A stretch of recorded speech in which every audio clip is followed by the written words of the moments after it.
క్రోధభైరవాయ నమః. క్రోధభైరవుని పూజించుకోవడం వలన మనకు ఉన్నటువంటి శత్రుబాధ, అంటే ఎటువంటి శత్రువులు ఉన్నా కూడా అటువంటి శత్రుబాధ తొలగిపోతుంది.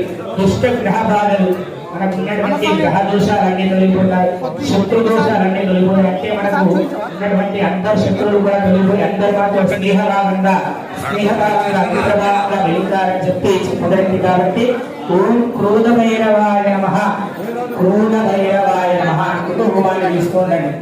ఓం ఆభ్రీం క్రోం క్రోధభైరవాయ స్వాహా స్వాహా, క్రోధభైరవాయ నమః.